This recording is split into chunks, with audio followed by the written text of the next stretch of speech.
ओम शांति। बाबा है आनंद का सागर और आनंद मिलता है जब आत्मा को अपनी महीन और गुह्य रचना का परिचय मिलता है ना। तो आत्मा है आनंद का सागर।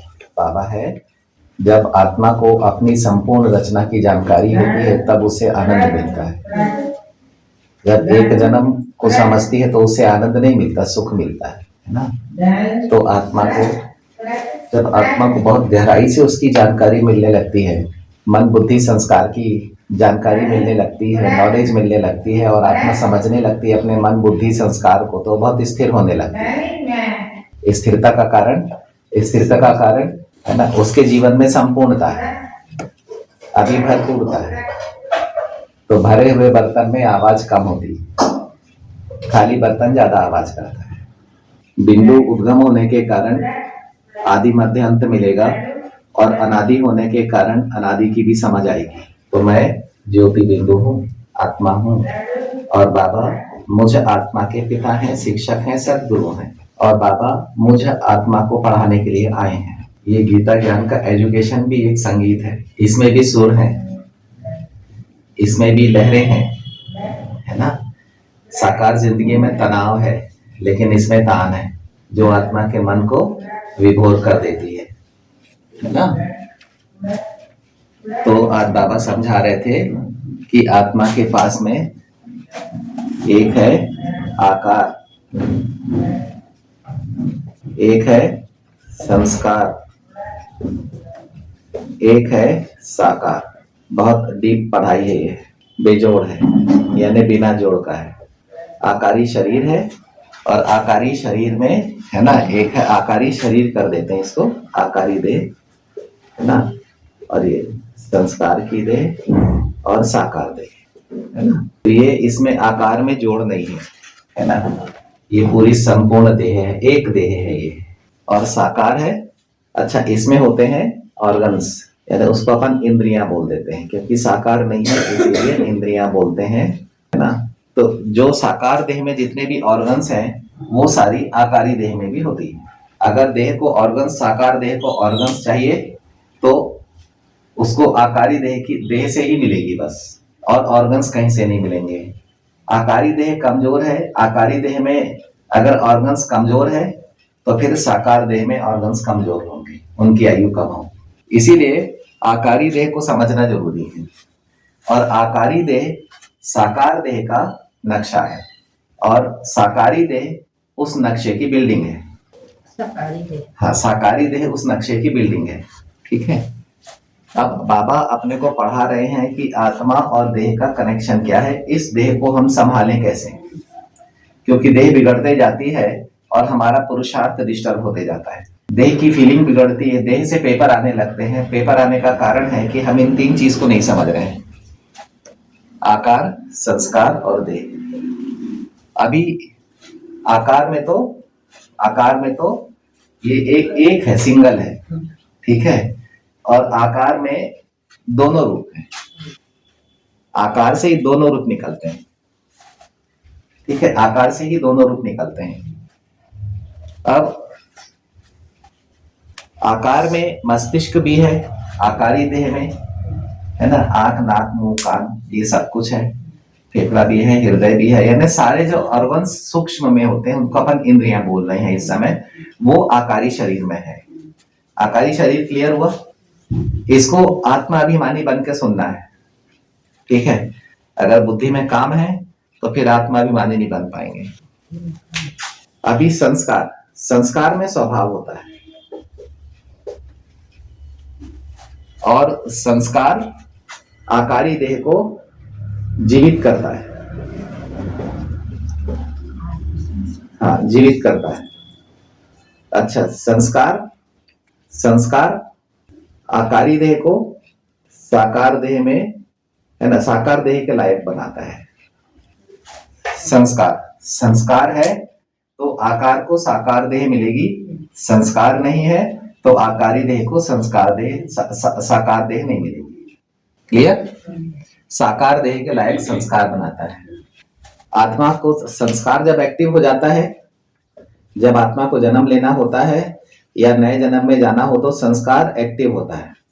जब संस्कार एक्टिव होता है तब पुराने से छुट्टी मिलती है या परम धाम से छुट्टी मिलती है। जब तक संस्कार एक्टिव नहीं होगा तब तक परम धाम से भी छुट्टी नहीं मिलेगी सतो प्रधान आत्मा को, और पुराने देह से आने वाली आत्मा को भी जब तक उसका नया संस्कार एक्टिव नहीं होगा पुराने संबंधों से, पुराने मान सम्मान से छुट्टी नहीं मिलेगी उसको। आत्मा मृत्यु पीड़ा में पड़ रहेगी। ठीक है, बहुत भोली है आत्मा, इन सब बातों को समझती नहीं है, इसके कारण दुखी होती है। ठीक है, तो संस्कार है, संस्कार एक्टिव हुआ तो समय और तत्व मिल जाते हैं। मतलब संस्कार है तो आत्मा समय की भी मालिक है, यानी समय को भी चलाएगी, और तत्वों को भी चलाएगी, यानी तत्वों की भी मालिक है। ये जो साकार शरीर चलता है ना, ये संस्कार के कारण चल रहा है। संस्कार है तो आत्मा को मेल फीमेल भाव मिलता है, यानी आत्मा विष्णु से राधे कृष्ण बनती है। ये दो भाव मिल जाते हैं अलग अलग, एक आत्मा राधे बन जाएगी, एक आत्मा विष्णु कृष्ण बन जाएगी। ठीक है, ये है संस्कार। ये संस्कार को समझना बहुत जरूरी है। और संस्कार आकारी देह को मिलता है, अशरीरी को नहीं मिलता। सुनाई पड़ा हमारे भाई को? अशरीरी को नहीं मिलता, आकारी देह को मिलता। और आकारी देह कहाँ है? इसी देह में, इसी देह में। अब अपन आकार को थोड़ा समझ लेते हैं। एक आकार है आकारी देह, एक है ब्रह्मा, ये भी आकारी देह है। इनके रचयिता है शिव बाबा। मनुष्य आत्मा का आकारी देह और ब्रह्मा का आकारी देह। जी, मनुष्य देह का आकारी देह होगा, बता रहे, उसी विषय पर बात कर रहे हैं।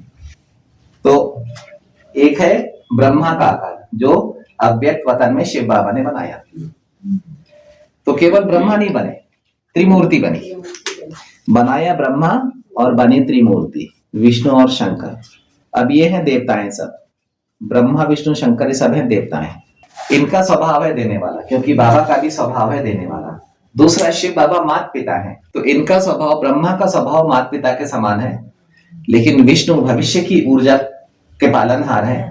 जो ऊर्जा इस समय पैदा हो रही है वो भविष्य में, विष्णु बैंक है समझे, भविष्य के लिए अपन जमा करते हैं, विष्णु में जमा होता है, ऐसा समझ लो।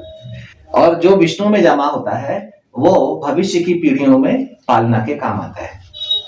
जैसे हम जो बैंक में जमा करते हैं तो वो हमारी पीढ़ियों के काम आता है, ऐसे ही विष्णु में जो जमा होता है वो हमारी भविष्य की पीढ़ियों के काम आता है। तो विष्णु है हमारी ईश्वरीय बैंक, ऐसा समझ लो। हाँ, भविष्य की पूंजी विष्णु है। और शंकर है हाँ, विनाशकारी। लेकिन विनाश की जरूरत कहाँ है हमें? तो विनाश की जरूरत है, अब एक तो ब्रह्मा हो गया, आकारी देह में एक ब्रह्मा हो गया, ये भी आकार है, विष्णु शंकर समझ में आए। अब आत्मा का एक है, आत्मा का आकारी शरीर, ये आत्मा से निकलता है। आत्मा के आकारी शरीर में मेल फीमेल दोनों भाव होते हैं।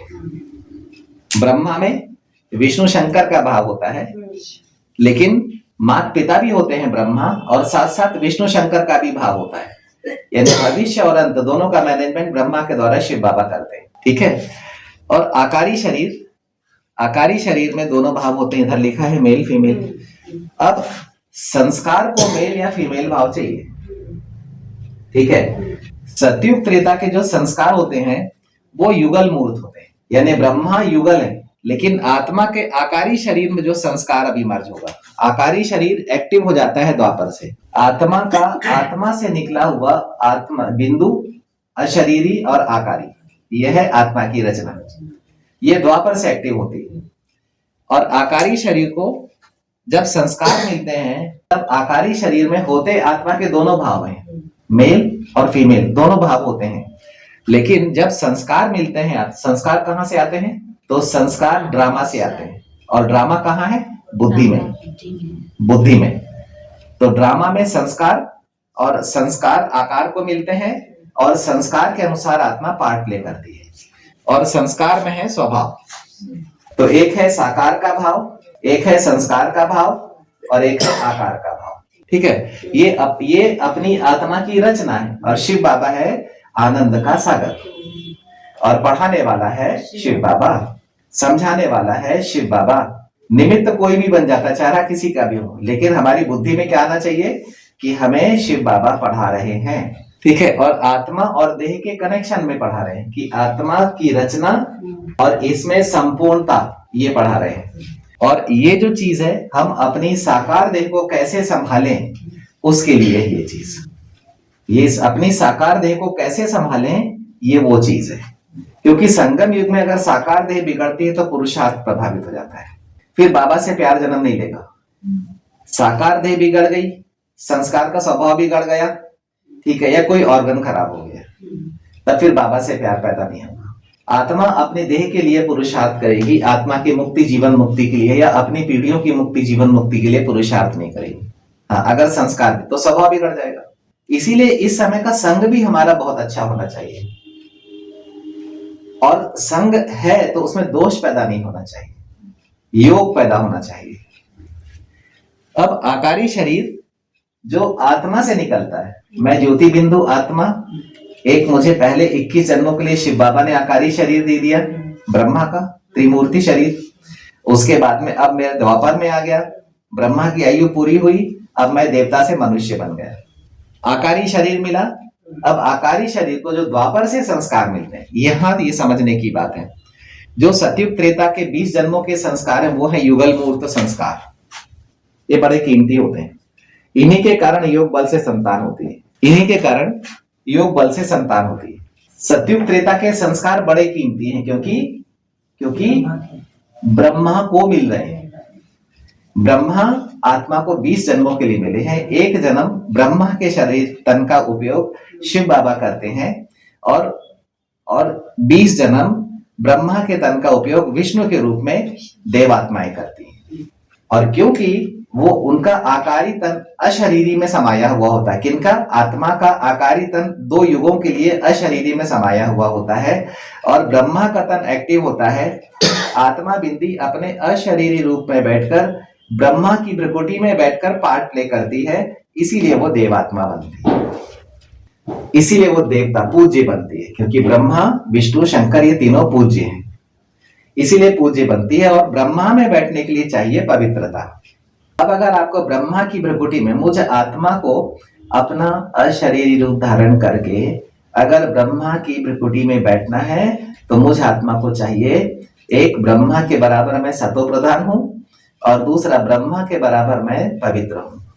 याद करिए, जब ब्रह्मा बाबा संदेशी को भेजते थे, बच्ची जाओ देख के आओ तो ऊपर के ब्रह्मा में और मुझ में क्या अंतर है, तो बोलती थी बाबा वो ब्रह्मा में ज्यादा प्रकाश चमक है और आप में कम है। फिर महीने भर पुरुषार्थ करते थे, फिर बोलती थी, तो फिर संदेशी दादी जाती थी और देख कर आती थी, बताती थी बाबा वो ब्रह्मा में और आप में अभी अंतर कम हो गया है।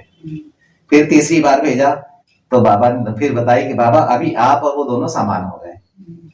उसके बाद बाबा ने शरीर छोड़ा संपूर्णतः। ये टोटल खेल है पूरा। तो ऊपर का ब्रह्मा और मुझ आत्मा का अपना आकार, इसकी लाइट और ब्रह्मा की लाइट समान होनी चाहिए।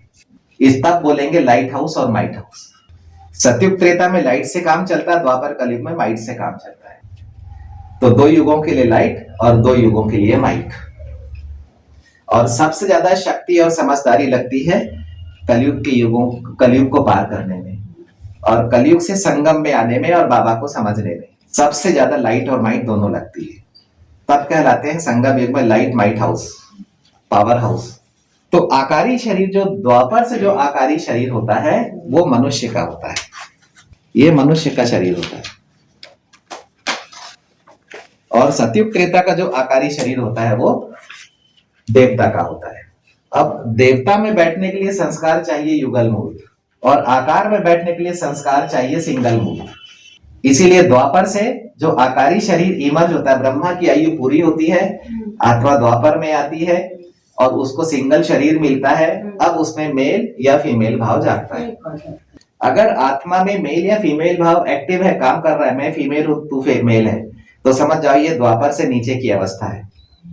संगम युग पर कलयुग है, द्वापर युग की आत्मा की अवस्था स्थिति है, इसीलिए वो अपने को फीमेल समझ रही है या मेल समझ रही है। और यही कारण 2 भाव पैदा हुआ, द्वैत द्वापर से आया। क्योंकि एक आत्मा ने अपने को फीमेल समझा, एक आत्मा ने अपने को मेल समझा। ये हुआ संस्कार के कारण। और जब हम मेल या फीमेल समझ रहे हैं तो हम मनुष्य हैं। अब हमारा मैक्सिमम टाइम, मनुष्य का मैक्सिमम टाइम जाता है देह दुनिया वैभव पदार्थ के लिए, मैक्सिमम टाइम जाता है। इसीलिए जब हम देवता बनते हैं तब हमारा टाइम जाता है स्व परिवर्तन, स्वोन्नति, विश्व परिवर्तन, विश्व की उन्नति, विश्व सेवा, विश्व कल्याण, दाता भाव में जाता है। ज्ञान रत्नों से खेलते रहते हैं। और जब आत्मा को ये सारी चीजों का ज्ञान मिलता है तब आत्मा को आनंद बहुत आता है। तो शिव बाबा है आनंद का सागर। जैसे इस समय सिर से लेकर पैर तक पूरा करंट दौड़ रही है, ये आनंद है। अपने शरीर आनंद, मुझे अपना शरीर, मुझे आत्मा को ये साकार देह के अंदर में कितनी ऊर्जा छिपी हुई है वो महसूस करा रहा है, उसका आनंद मिल रहा है। अब आते हैं अपन साकार पर। अब इस देह में 3 चीज होती हैं, है ना? हड्डियां जिसमें जोड़ होते हैं, और संस्कार और आकार अखंड होता है, उसमें जोड़ नहीं होता क्योंकि वो आत्मा की रचना है, यह है तत्व की रचना। अब संस्कार को मिलती है साकार देह। साकार देह में ये जोड़ होता है, लेकिन संस्कार में जोड़ नहीं होता, स्वभाव होता है। लेकिन साकार देह में एक्शन होता है, स्वभाव नहीं होता। कितनी कीमती बात बाबा बता रहे थे। संस्कार में एक्शन नहीं होता, संस्कार में स्वभाव होता है। हाँ, और साकार में एक्शन होता है। अगर कोई भी कर्म करना है, हमें एक्शन में आना है, कर्म करना है, तो हमारे को चाहिए साकार देह। अब साकार देह में हड्डियां हैं, हड्डियों में जोड़ है। अब अगर आत्मा संस्कार के भाव में जा रही है तो हड्डियां जाम हो रही हैं। देखो प्रैक्टिकल बात है, क्योंकि हम डॉक्टर हैं इसीलिए पढ़ाई चल रही है, है ना? साकार में हड्डियां हैं, हड्डियों में जोड़ है। अब अगर मैं संस्कार, मेरा स्वभाव ऐसा बोलता हूं मैं कि मेरा स्वभाव भी ऐसा है, तो मैं स्वभाव में डूब रहा हूं, यानी मेरा साकार शरीर एक्टिव नहीं है। साकार शरीर एक्टिव नहीं तो मुझे आलस्य आएगा, अलबेलापन आएगा, सुस्ती आएगी, क्योंकि मेरा मन भटकेगा, क्योंकि मैं संस्कार के भाव में डूब रहा हूं। और साकार देह मेरी इनएक्टिव होगी, ऑर्गन्स खराब होंगे, यानी जड़ता। ये साकार देह में जड़ता भरेगी अगर मैं संस्कार भाव में डूब रहा हूं तो। और अगर मैं आत्म भाव से विश्व कल्याण, विश्व सेवा कर रहा हूं, संस्कार पर विजय पाकर, संस्कार भाव पर विजय पाकर, अपने मेल और फीमेल भाव पर विजय पाकर कि मैं आत्मा हूं, देह नहीं हूं, अगर मैं विजय पाकर भ्रकुटी में चमक रहा हूं, तो मैं संस्कार के धरनी पर, साकार की धरनी पर मैं मास्टर ज्ञान सूर्य बन के चमक रहा हूं। आत्मा मालिक है।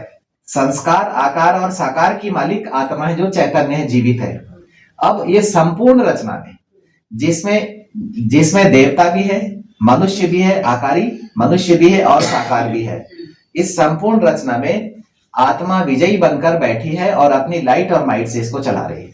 इसको बोलेंगे मालिक आत्मा। प्रकृति की मालिक, इंद्रियों की मालिक, देह की मालिक, आकार की मालिक, वो भ्रकुटी में ज्ञान सूर्य बन के चमक रही है और आत्मा चला रही है, आत्मा बोल रही है, आत्मा करा रही है, आत्मा समझ रही है, आत्मा कर रही है, आत्मा अनुभव में जा रही है, आत्मा मगन हो रही है, अभी देह भान नहीं है। तो हमें समझना कहाँ है कि मैं संस्कार भाव में जी रही हूं, या साकार को मैं जाम कर रही हूं, या फिर मैं आत्म भाव में जी रही हूं। आत्मा की लाइट और माइट से, इसको समझेंगे ध्यान से। आत्मा की लाइट और माइट से संस्कार और आकार और साकार तीनों एक्टिव होते हैं। अब साकार को चलाने के लिए रोज एक्सरसाइज जरूरी है। साकार को चलाने के लिए रोज एक्सरसाइज जरूरी है। संस्कार को चलाने के लिए पुण्य कर्म जरूरी है, श्रेष्ठ कर्म जरूरी है, ईश्वरीय कर्म जरूरी है। अगर संस्कार को हमें हल्का फुल्का रखना है, लाइट बना के रखना है, नहीं तो संस्कार से आकार जड़ता में बढ़ती जाती है। कौन से संस्कार से? तमो प्रधान संस्कार से। कलयुग के संस्कारों में मैं अपने को देह समझ रहा हूं, तो संस्कार की जड़ता साकार में बढ़ते जाती है। साकार वैसे ही जड़ है, जितनी जड़ता बढ़ेगी तो आत्मा की ऊर्जा देह तक नहीं पहुंचेगी, तब फिर आपको दवाई लेना पड़ता है या सर्जरी कराना पड़ता है। अगर आत्मा की अविनाशी ऊर्जा से अगर हम अपने साकार और संस्कार को पालना दे रहे हैं, तो फिर ये दवाई क्या है? आत्मा के अविनाशी बल के सामने में दवाई तो थोड़ी सी ताकत देती है, बस ठीक तो नहीं करती है। तो दवाई की मिनिमम जरूरत पड़ेगी, फिर सिर्फ अंत में थोड़ा बहुत जरूरत पड़ सकती है। अगर थोड़ी और हिम्मत हम करेंगे, लगन से करेंगे, तो हमारे अंत से अस्पताल भी गायब हो जाएंगे। हमने देखा है हमारी गीता दीदी को, गीता दीदी के अंत से अस्पताल गायब, अस्पताल जाने से पहले वो बाबा की गोद में चली गई। इतनी कीमती आत्मा थी वो, एडवांस पार्टी में गई। इतनी कीमती आत्मा थी, त्याग तपस्या की साकार मूर्ति थी, एकदम वरदानी मूर्ति। जब वो दृष्टि देती थी ना तो हम खुशी में नाचने लगते थे, बच्चे जैसे थे उनके सामने में हम एकदम। अब अगर साकार देह को मेरे को एक्टिव रखना है तो मुझे एक्सरसाइज देनी पड़ेगी अपने शरीर को, तो जोड़ मेरे एक्टिव रहेंगे, हल्के फुल्के रहेंगे, मजबूत रहेंगे, क्योंकि जोड़ों से बनी हुई नैया है ये। ठीक है, अगर मेरे को संस्कार को हल्का फुल्का रखना है, मुझे विकर्म नहीं करना है, तो संस्कार अपना दबाव नहीं डालेगा आत्मा पर। फिर आत्मा संस्कार के भाव की मालिक बनेगी। जो संस्कार का भाव है, स्वभाव बोलती है आत्मा मेरा स्वभाव है, तो वो संस्कार का भाव होता है, मेल फीमेल भाव, वो संस्कार का भाव होता है। जब आत्मा अपने को मालिक बनाती है और संस्कार भाव से न्यारी बनती है, संस्कारों की भ्रिकुटी में बैठकर चमक रही है आत्मा। अब संस्कारों के प्रभाव को उसने नीचे छोड़ा और अपना प्रभाव ऊपर निकाल रही है, और मास्टर ज्ञान सूर्य बनकर, मास्टर सर्वशक्तिमान बनकर, या कमल पुष्प के समान न्यारा और प्यारा बनकर सारे विश्व की सेवा कर रही है। अभी संस्कार नीचे है लेकिन आत्मा ऊपर है। तब आत्मा इंद्रिय जीत, जगत जीत, माया जीत, काल जीत, संकल्प जीत, प्रकृति जीत, ये सारी विजयी आत्मा तब कहलाएगी। और आत्मा के दोनों रूपों में विजय का हार पड़ेगा। तो दो समान, मैं विजयी, कल्प की विजयी आत्मा हूं, और विजय हमारे गले का हार है, और सफलता मेरा जन्म सिद्ध अधिकार है, और सफलता हमारे गले का हार है। तो मुझे मान सम्मान में कोई हार पहनाए ना पहनाए, लेकिन मुझे अपने आप को विजय माला तो पहनानी है। तब मैं वैजंती माला में आऊंगी, मैं आत्मा। ठीक है, ओम शांति।